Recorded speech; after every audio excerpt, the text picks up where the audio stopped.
love to do obstacle competitions. And Okay. last year we had a few glitches, and Michael worked her through it, you know, and hopefully I've, you know, helped her along throughout the year.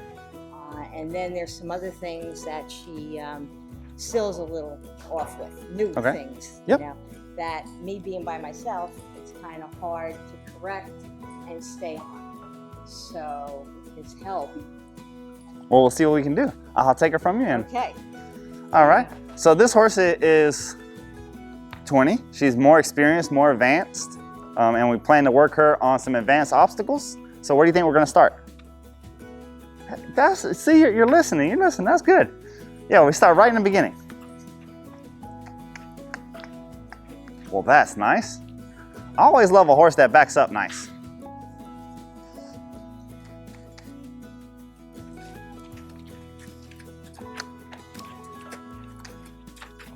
So right here, not only does this tell me if the horse is paying attention, but it tells me how their steering wheel is working. And when you're doing something as advanced as extreme obstacle challenges, you better have a good steering wheel.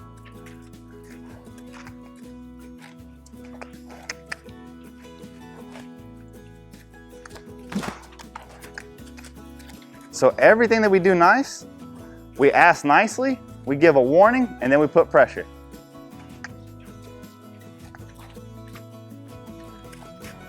So when I say control the head, control the horse, I mean you can control every part of the horse. So it's not just enough to control the steering wheel, but you'll see how once we have her face and she's being pretty soft, we can move her different body parts.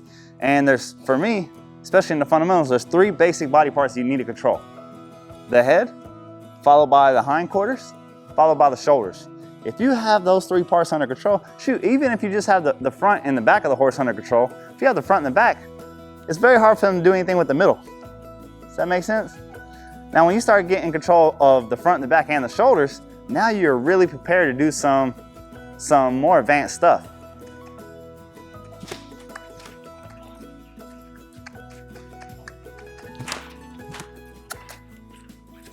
So we'll take her face, and with that, we'll move her butt around. And we do that simply by bringing her face towards her butt. And you see how her butt moves? Now we'll take her face and we'll go towards her shoulder. Do you see her crossing over in the front?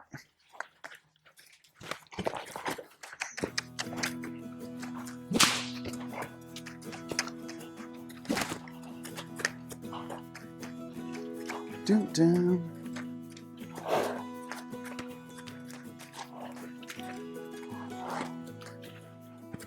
So that's also known as side passing. So I definitely want to see that from the ground before I try that in the saddle. If you can control the back feet and you can control the front feet, you can side pass. It's just not more complicated than that. Side passing is simply moving the shoulders and the hindquarters at the same time.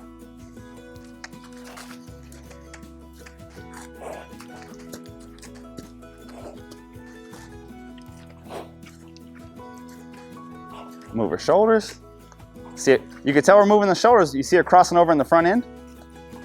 Move the hindquarters.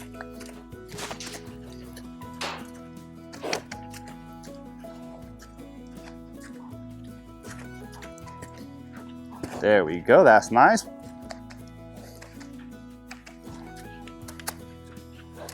Shoulders, hindquarters, shoulders, hindquarters.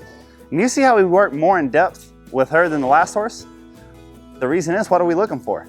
If you already know what you're looking to try to get out of a horse, I know already, okay, with what they want to ask from the horse under saddle, the horse has to be able to disengage, which means she has to be able to move her butt or move her shoulders.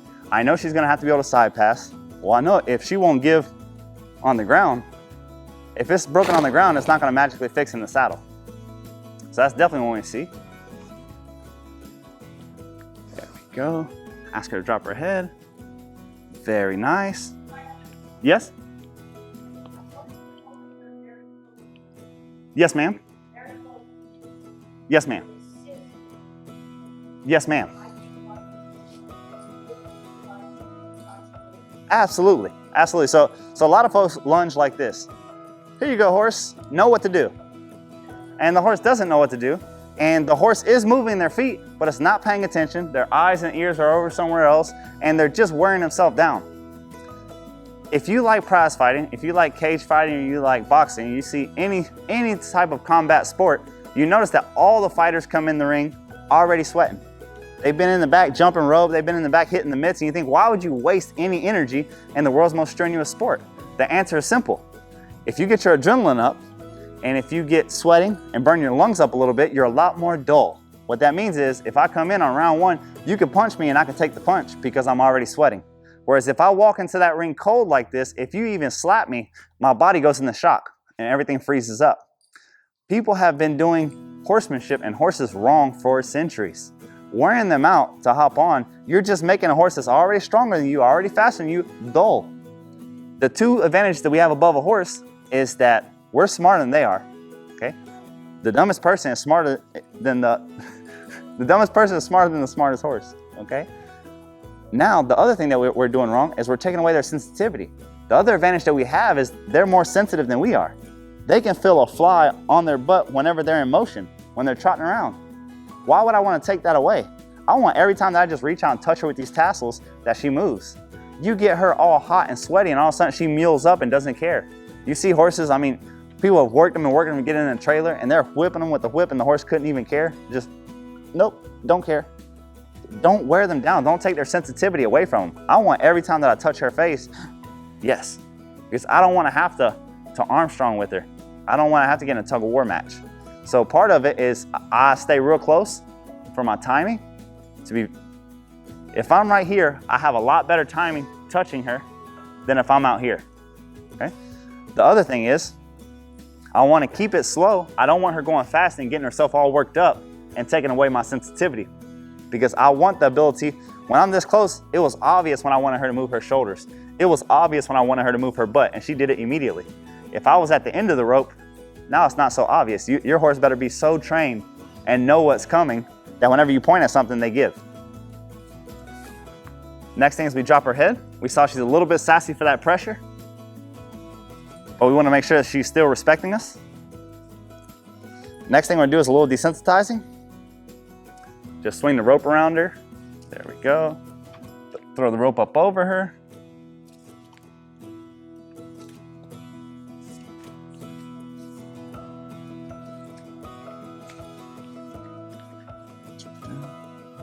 Touch her back legs. She has no problems with that.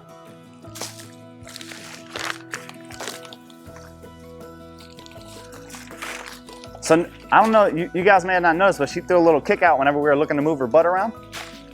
That was just her looking to get a release of that pressure. So kicking, biting, bucking, none of this is bad behavior, it's horse behavior. Out there in the field, they do this. A mare picks up her leg, you move or get moved. As soon as they kick, the other horse moves off and they get a release of pressure. So basically, by me being so close and having a hold of her face, she couldn't kick me without taking her face away from me. So since I had her bent, the kick didn't even come close and I was able to keep adding pressure, and she didn't get a release from the kick, she got a release from moving her butt the way that I wanted her to. So very quickly she said, oh, okay, that's what you want. That's the only way I'm getting out of it. You see the homework has been done with her. She's passing all the tests, going through everything.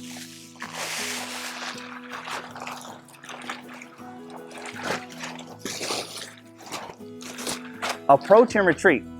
You ever heard that before? That's for the birds. That's for a horse that is lazy, that wants to stop. Okay? If you do that with a gaited horse, a saddlebred, a Paso, an Arabian, if you approach and every time they get scared, you retreat, they're gonna stay scared forever. You can work them for 10 years and they're still gonna be sensitive. Approach and approach. You take the pressure off of the horse when they do the right thing, when they try. If they're not trying, don't stop. So her, whenever I swung this up here, if she dances, if she gets all tense and tight, I'm just gonna bring it to her. When she stands still, she gets a release. Good job. And really that release just comes from the realization on her end that it's not hurting her. But you get a sensitive horse and you go through a program where you bring it to them and then you back away. You bring it to them and then you back away. That horse is gonna stay sensitive.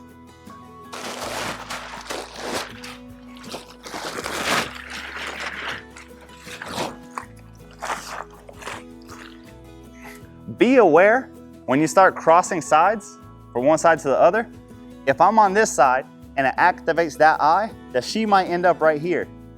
The way that you fix that is a hand right up here. So by you bringing a hand up to her eye or ear, you're bringing that attention right back to you. And worst case scenario, if I lock out my arm and she tries to run me over, she moves me one step out of harm's way. So don't be afraid to be handsy. Don't be afraid. These are the best horsemanship tools that you'll ever be given, are your hands. So don't be afraid to use them.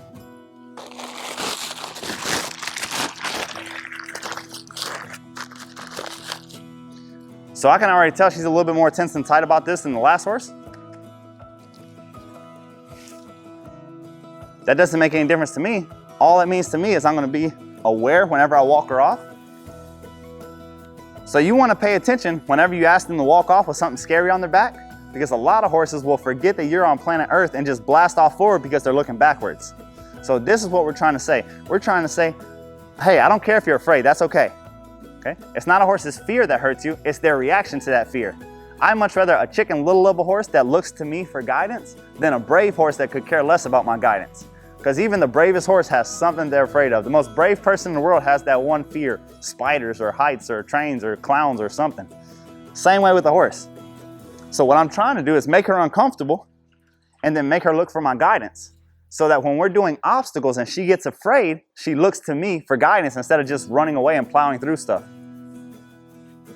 The next thing I'm going to do is ask her to walk a circle.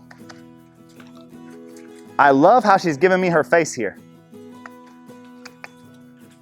Again, if I go skiing behind her because she moves her feet and she drags me all over the place, that lets me know she's not ready to be ridden.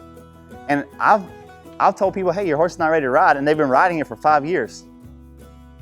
What do you want me to say to that? You're welcome. I'm letting you know, okay?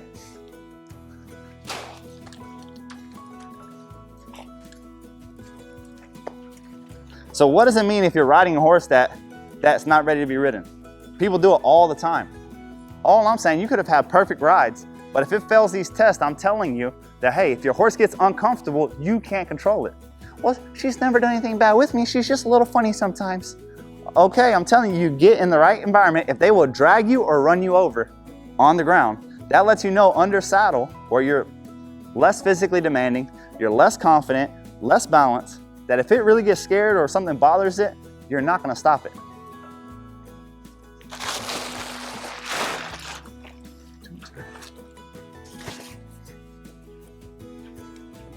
To the nose.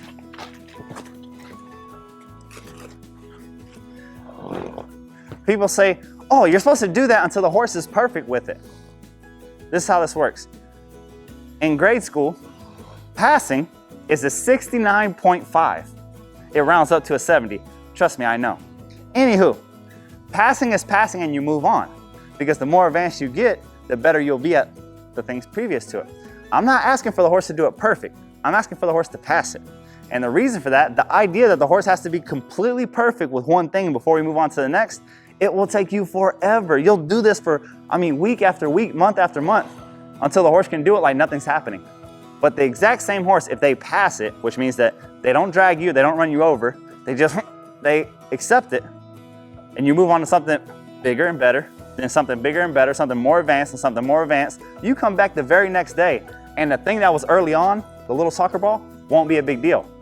Because if the soccer ball on a horse that you've never ridden is a big deal putting it on their back, by the time you've ridden them and you've pushed the soccer ball and you've gone through the obstacles and you moved them around, then you just touching them with the soccer ball is not a big deal.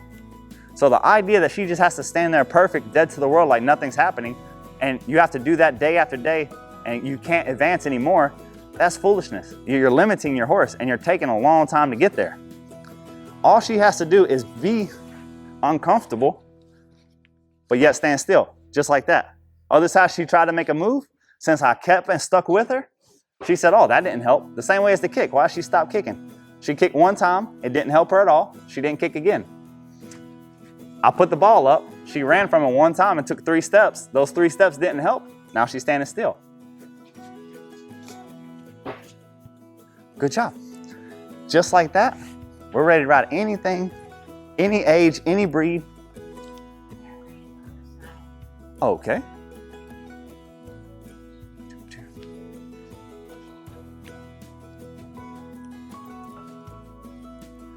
I want you, the big game changers, I want you to think, it's not the horse's fear that hurts you. It's their reaction to that fear. I see horses that are scared of everything, but are great horses because they won't dare make a move without you. They won't dare run away with you. They'll listen to you. And I've seen other horses that are brave and they are dangerous because they're so brave that they could care less about what you're saying. And the moment that something really bothers them, when you finally find something that bothers them, they take you for a ride. Okay, so I'll put a clip under the halter.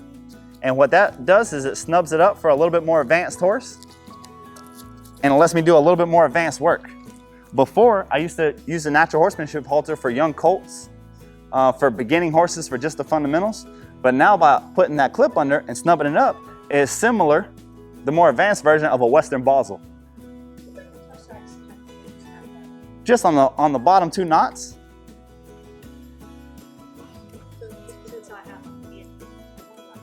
Yes, ma'am. So you just go to the bottom 2 knots, and all that does is, regardless of the type of work I'm trying to do, this is not going to ride up their face, and it's not going to be so exaggerated. So the difference between green horse equipment, okay, baby horse equipment, uneducated horse equipment, and finished horse equipment, usually you see the difference in the size, right? That's not the big difference. The big difference is the margin of error. So if my horse is completely finished, I want to put something on that if I do this, he feels it.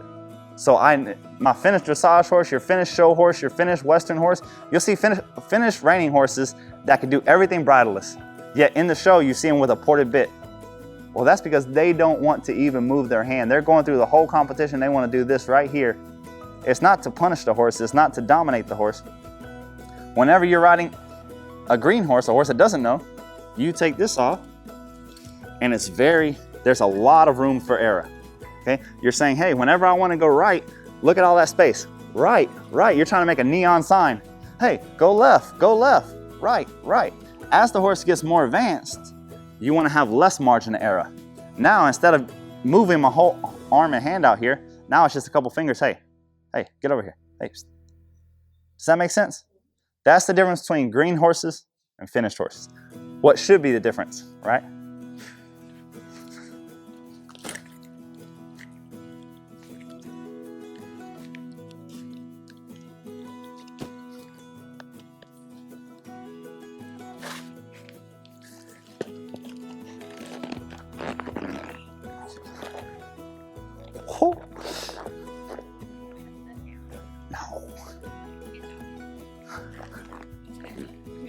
All right, hop on, stand still. First things first, just gonna ask the horse to flex on one side and the other.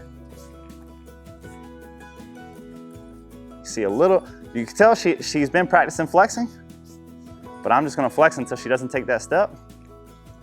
Perfect, good job.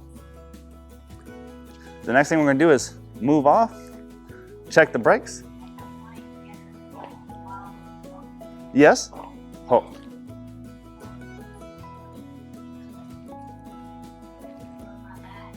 Perfect.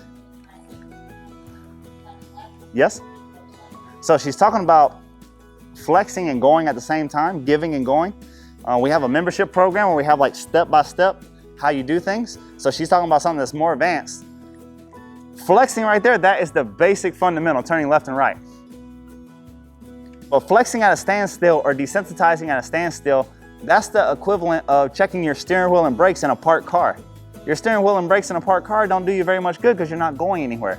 You get hurt whenever you're in motion. So she's absolutely right. Once you get flexing and stopping, with nothing going on, those brakes are working good, the horse is backing up. The next thing that you want to do, remember I told you earlier the 3 things that all special horses have? Respect for the rider, fundamentals. Give to pressure, fundamentals. And the last and probably the most untalked about things is that they give and go.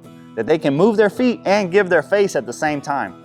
Any great dressage horse, any great reining horse, any great cow horse, any great show horse has to have the ability to do that because that's how you get collection, that's how you move body parts, that's how you spin, that's how you slide, is you disconnect their head from their body. So if it doesn't work at a standstill, if it doesn't work from the ground, it's not gonna work. Now she has those 2 things. I'm gonna do an exercise to loosen her up.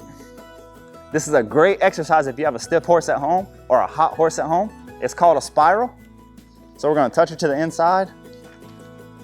And when the circle gets so small that she walks, we're gonna stop her. Oh. And we're gonna ask her to back up, only using that outside rein, only using this hand. This hand doesn't move. Ask her to back up. Good job. We're not trying to spin them, we're not trying to turn them. We simply want them to walk back up in a straight line. Back. Good girl. So you see her turning right there? So to this side, she has more resistance. You see her turning? When she gives up her head, she'll stay in a straight line.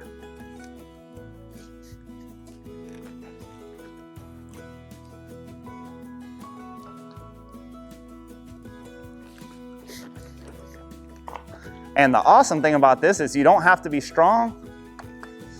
We're not getting in a tug of war with them. We're simply touching and releasing until they give.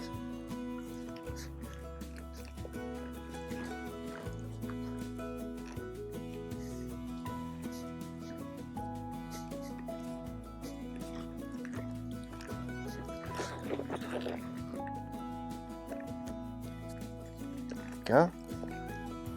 And what that does is it breaks them from the pole up. For those of you who don't know, the pole's up here. When people say break it from the pole, it's a fancy way of saying put your nose down. The reason head position is important, the reason breaking from the pole is important. Everybody wants to talk about natural horsemanship. There is nothing natural about riding a horse. You never see a lion riding a zebra through the Sahara unless they're going to eat it. Okay, you're a predator riding a prey animal and you're saying, take me there. It's not normal, it's not natural. Okay? The natural horse, they spend their whole day with their head in the grass getting fatter, with momentary bursts of energy throughout the day.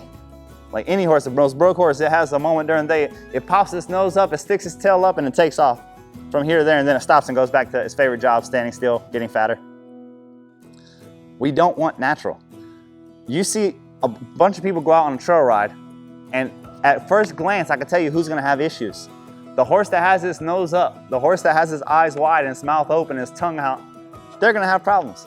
The person that has the horse with the head down, tucked right there on a loose rein, completely giving, well, that horse is gonna be fine. And that's a very good way to look at it. If you can get that horse giving with the slightest touch and that horse giving its nose downward and giving its head downward, all that's unnatural. And what's unnatural? Domestication. We want this joker to be as domesticated as possible. We want it to be anything you say, the only answer that you hear in reply is, yes, sir, yes, ma'am. And it all starts, see, I love that right there. You guys don't understand how happy that makes me. That you pick up a rein and before you touch the face, the horse is giving its face before you can even grab it. That's hard work. That's homework right there. You could tell they're at home working. All right, so giving and going. We'll start that before we start doing obstacles. Giving and going is exactly what it sounds like. We're going forward. We're gonna start asking that horse to give its feet, give its head, and move its feet at the same time. So very early on, I'm busy with it. So I'm taking her face back and forth, and you can see that she wants to follow her head, which is natural for the horse. That's what a horse wants to do. So again, we don't want them to be natural, we want them to be domesticated. The more we can disconnect her head from her body, the more control will be of the horse. So if you see a reining horse, a cutting horse, those jokers can lope the whole arena with the horse looking the wrong way because their head is so disconnected from their body, and that's how they gain such great control of the horse's body parts, because the horse doesn't need its head to dictate where it's going. Now notice, as she gets better at it, I start slowing down. In the beginning, I was going back and forth to show her that it was easier to move her head than to follow with her feet. This is your pro tip. Shoulders are straight. My eyes are down to the other end of the arena. I'm looking straight. The only thing that says move are my hands, are the reins. My weight, my legs, they're just even. They're telling her to go straight. No, ma'am, they're not alternating. They're just straight. All I want her to do is to follow those reins wherever I want with her face. Don't give your body unless I ask you to. And what this is gonna do is it's really gonna loosen her up for the side pass It's really gonna loosen her up if I want her to pivot on her butt or to move her butt, move her forehand. Forehand's a fancy way of saying the shoulders, the front feet.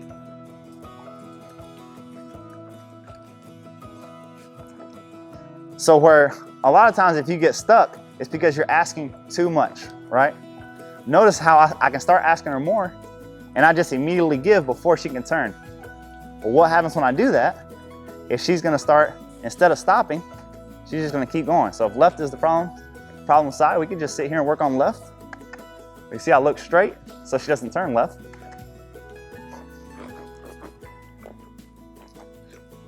All right, another pro tip is as soon as she starts figuring that out, start leaving the other hand at home. So I'm gonna pull to the right, but my left hand isn't giving. What is this gonna make her do? This is gonna make her start breaking from the pole. So not only is she turning her head to one side, but she has to bring her nose in at the same time.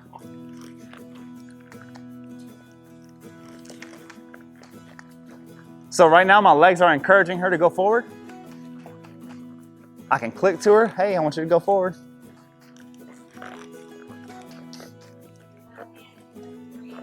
Yep, it's just in one place. And what that does is instead of just doing this, it makes her do this. It makes her draw to that shoulder. Instead of her head just going here, which that's not the end goal. The end goal is you want them to do everything here. So this just helps the process of where we're trying to go. Absolutely. And the other thing it does is as soon as I release, it straightens up her head quicker. So instead of following her head and turning off to the right, the second I let go, her head pops right back to straight where I want it. Does that make sense? So start softer and be more persistent early on. And as she gets better and better at this, you're gonna start going slower and asking for more, okay? All right. Yeah, no, this is a really good start. The horse is so much improved from last year. Can really tell you've been doing your homework. All right, that's no issue. All right, so let's talk about gaits. When it comes to gaits, I want you to understand that it looks like the easy way to go, but this is harder, actually. If you want to teach a horse how to properly do a gait, the best way to do it is on a gait, and one that you're not dragging on the ground. You know, one that swings pretty good. And the way that you would do this, if this was a regular gait,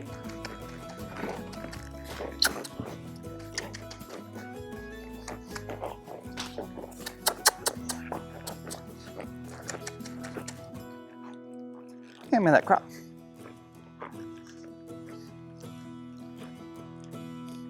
Toss. All right. Just gonna move her butt around here. There you go. So right here, we're just prepping her that we're gonna be moving her butt around. And the way that you can do this safely is to grab her by the face first and then bring her head to her butt. All of a sudden, she's giving her butt real nicely.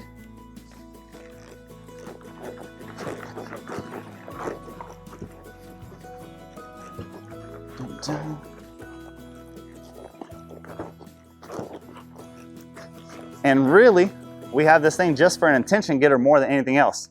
We just want to be able to draw her attention to us.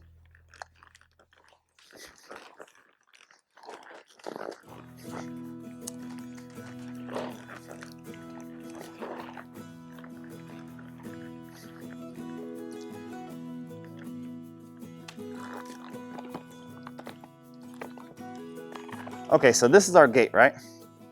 What I would look to do, if this was a firm gait, a steady gait, right? We would unlatch it and bring it to us. Well, guess what? You could take a pretty green horse and now you have something hinged and you can side pass your horse over without them even knowing how to side pass yet.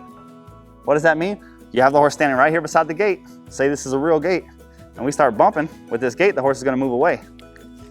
Whenever you get that gate nice and open, you come through it, ride towards the post. Oh. You'll ride that horse as soon as you come around the gate, ride right to the post that it's hinged to, and then you'll do the same thing. You'll start side passing them right back over to the gate and then hinge it. Good job.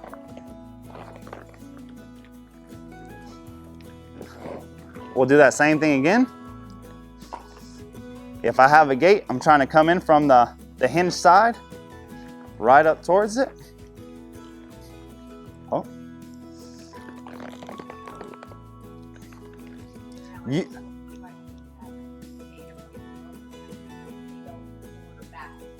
Right, what I want to do here is I would like to back her up and move her over at the same time that I'm moving the gate. And what that's gonna do, like back her towards the hinge. Here we go. And you see how the gate's opening? If this is a gate, your hand would be sliding down the gate here. And when you feel like that's a nice big opening for you to go through, you pause right there, and you're simply gonna wanna come to the end of that gate, come right around it. The trick is here on the far side, is where a lot of people let go, is to go right, you're pointing towards those hinges. And you wanna go straight to the hinges here, point her nose right here. That's it, and then back up. Because obviously you lose points if you let go of the fence. For me, that is the simplest, easy way to get a horse that doesn't gate well to gate, right? Because the horse doesn't even have to have a amazing side pass or anything like that. People can make this a lot more complicated than what it is.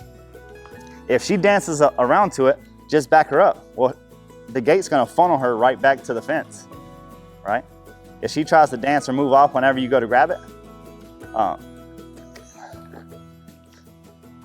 when you go to grab that gate, come right up beside it, jiggle it, wiggle it, and then bring it to her. And if she has any issues, back her up, because it's hard for her to back up and flee at the same time. So you'll back her right back to the fence, and that gate will just follow you. And then turn around and come in the opposite way, just step by step. If you have any issues and she tries to bolt off to the side, send her forward to the hinge right here. The closer to the hinge you get, the less the gate moves. The more you're by the end of the gate, obviously the more spread the gate has. Does that make sense to everybody? That's how you want to do it. If you could do the rope, quite frankly, the rope is harder than the gate is, other than the little spook of the horse on the gate. But the trick is, remember, this is the pivot point. So for any of this stuff, if you're having issues, back the horse or take the horse forward towards the hinges, and that's going to be less movement and the horse will.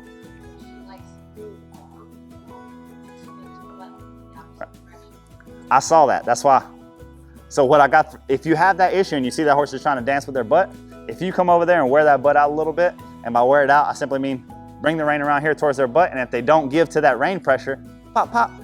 All of a sudden, we come back over here a second time, we have a crop in our hand, and now she didn't want to blow off of the gate. So a little crop action can help you. And what that does for you as far as riding, a lot of people want to kick and spur, but to kick and spur and get a horse like this with the hindquarters, you're bringing your heels way back here.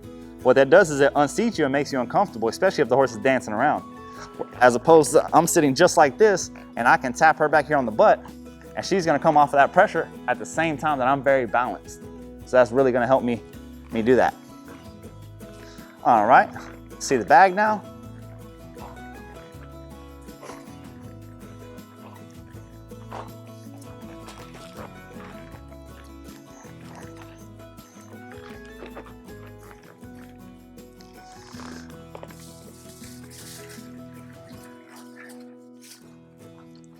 So I want to show you how me doing the backing earlier is really helping me here.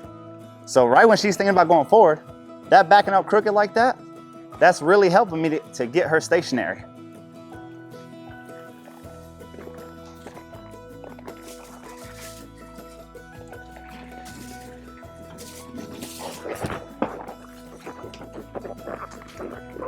Doo-doo.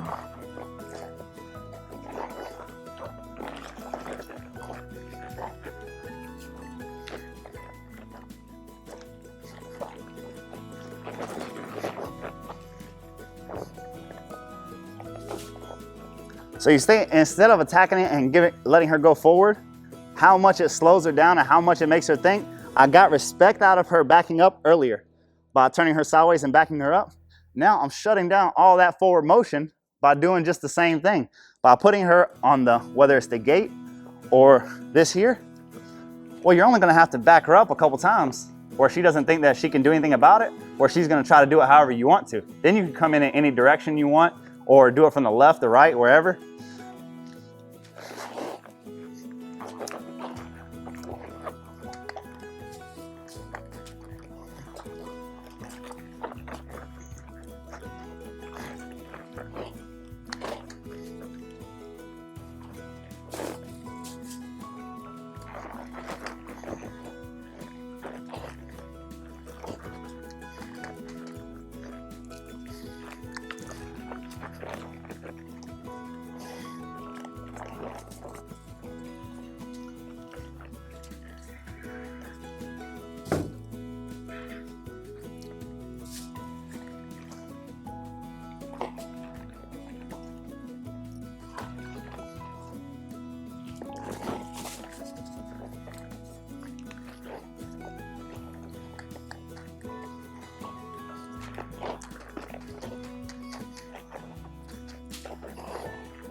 Good girl.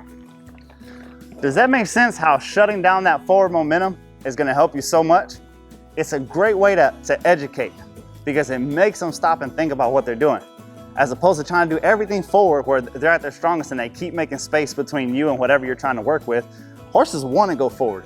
So the less forward you can give them, what I mean by that is a lot of folks, the idea of fixing that would be, well, she doesn't want to do that. Take her forward and run her forward in circles. And when she gets tired, well, then she'll want to do it. If I can shut down that forward at will, can you imagine how safe of a horse that makes her? You know, that turkey pops out of the bush or the bicycle pops from around that corner. And anytime you just touch these reins, no matter what she's thinking, she shuts down for you. She goes where you want.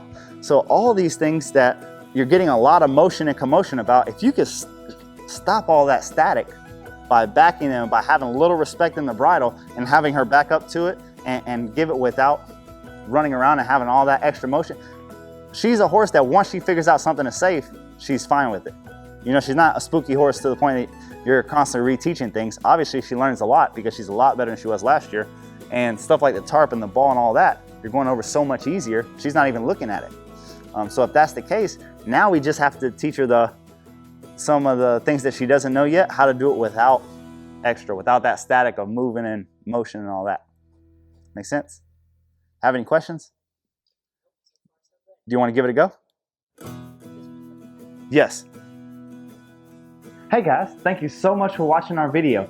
Make sure to get in the comments below and give us your feedback. Let us know what all problems you're having, if you're having any problems with the steps, if there's more videos or problems that you would like to see. We just want to better help you bond with your horse and help fix some of your equine problems and reach your equine goals.